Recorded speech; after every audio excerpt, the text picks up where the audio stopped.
Hi, Natalie. Kahit umaga, maganda ka pa rin. Kaya naman din. Mabait na bata.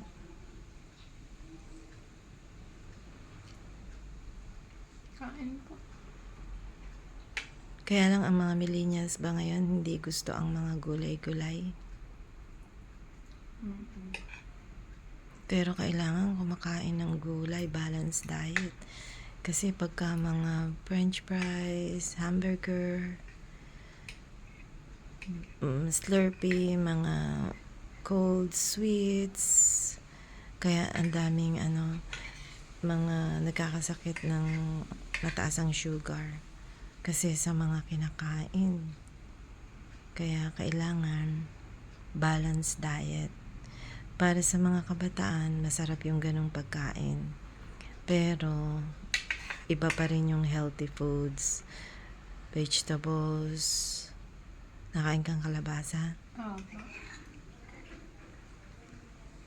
Nakain na pa ako na ganito. Oo, yung mga ganyang repolyo, carrots, patatas, yan, maganda yan. Basta fibers. Paminsan-minsan dapat meron din baboy. Pero pagka mga seniors na, minsan lang. Kasi pagka magiging malilimutin din naman. Pagka walang baboy, beef. Madalas siya pa niluluto. Ano bang nagustuhan mo sa perpetual? O babait bang mga estudyante? Nababait po. Ang tuition, perpetual. Hindi naman po. Reasonable ba? Opo. Maganda naman po magturo yung mga professors. Saan ba sila mga galing? Mga UP ba sila o graduate din sila ng perpetual? Graduate din po ng perpetual. Yung inyong dean ng medical technology, ano siya, graduate din doon? Tagal na niya raw doon eh. Hindi ko lang po sure kung saan siya nag-graduate. Ang tagal na raw niya doon, mga more than 10 years na raw siya. Yung aming si Sister dati, siya, ang tagal na niya. Inoferan siya ng dapat retired na siya, 60 years old. Pero inoperan pa rin siya ng kontrata para wag siyang counselor, para wag siyang umalis lang. Pero gusto niya kasi maiinip lang din siya sa bahay. Counselor po sa perpetual? Si si Nordy. Wala na, hindi na siya nagwo-work. Ano po siya? Siyang president ng co-op. Cooperative nila. Yung sa Seafarer po ba?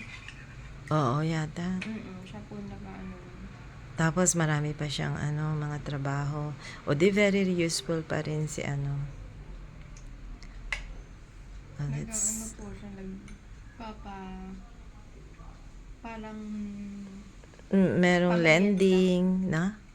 Merong lending ate. Hindi ko po sure sa lending. Alam ko po sa kanila is parang org lang sila. O sige, let's pray. Lord, we pray for Natalie for this special day that siya ay kumain at nandito siya ngayon sa dining table. Thank you, Lord, for your holy presence. Nawa po, we lift up to you our millennial girl na maging mabuting tao at ano man ang kanyang dreams ay magkaroon ng fulfillment, Lord, sa tulong at biyaya mo. Ano man ang plano namin, marami kaming plano para sa aming sarili. Pero kung hindi mo po ito ibe-bless, baliwala at mapupunta lamang sa walang kabuluhan ng aming buhay. Believe up to you, Natalie Ilano, at nang sa ganun po ay maging lalong gumanda ang batang ito at kasabay ng kanyang pagganda, pag-bloom, ganun din po ang pagbabago ng kanyang magagandang ugali.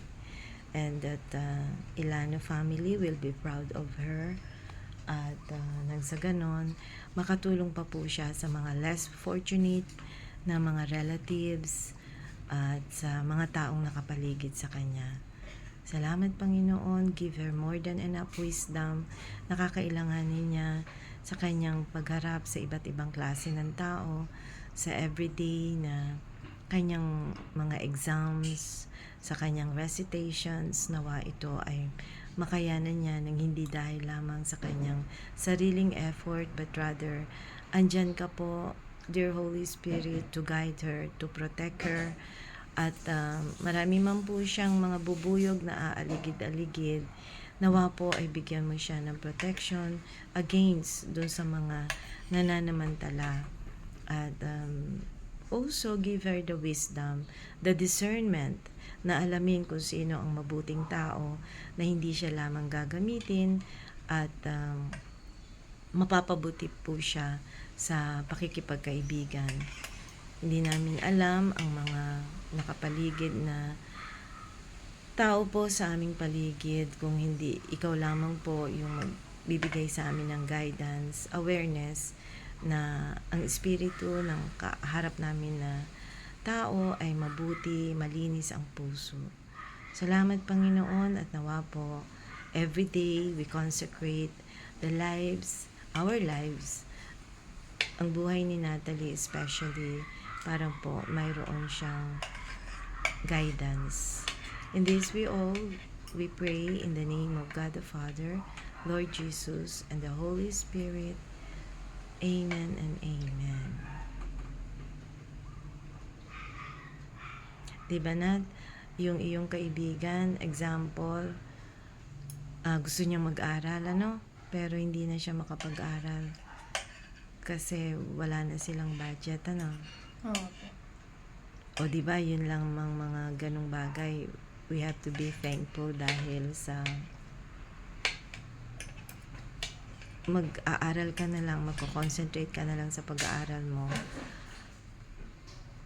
Pero meron ka ng pang-tuition. Ang iisip ng pang-tuition mo, ang magulang. Hindi na yung anak. Kung papaano pa siya hahanap buhay. Di ba sabi niya gusto niya mag-part-time para siya makapag-aral lang, Kaya kailangan maging very thankful tayo yun sa mga nagpapaaral. At the same time, we have to be responsible kung ano yung mga dapat nating gawain as a person na makakatulong sa mga magulang.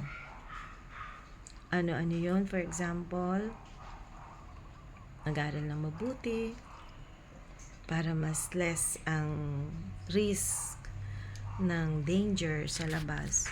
Sa gabi, pag madilim na nandito na sa bahay, pag gusto mamasyal, di magsimula ng maaga, Natalie? Ano naman ang mga masasabi mo sa mga mahihigpit na mga magulang at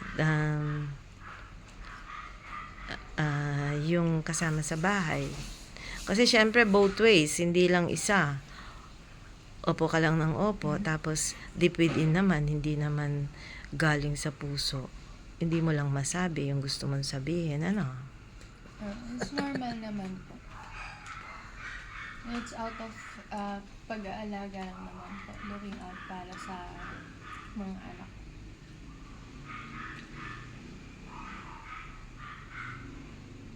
Minsan kasi sasabihin, masyado namang advance yung isip na baka sa gabi maraming nangyayari. Pero totoo, mas less ang risk sa umaga. Kasi maraming tao natutulong. At saka ang mga gumagalaw na kampon ng kaaway, usually pag madilim. Di ba naikwento ko na sa iyo, meron ditong matanda na nagsimba, After ng mass, 6:30, naglalakad na siya dyan. Merong nagsakay sa kanya, blue car, Revo. Sumakay ang matanda. Nabudol-budol, dinala dun sa dito sa Red Ribbon, dyan sa may papuntang barangay. Tapos, sabi sa kanya, sige, dito kita hihintayin. Kunin mo yung alahas mo at pera mo. Umuwi ang matanda dyan sa PhilAm.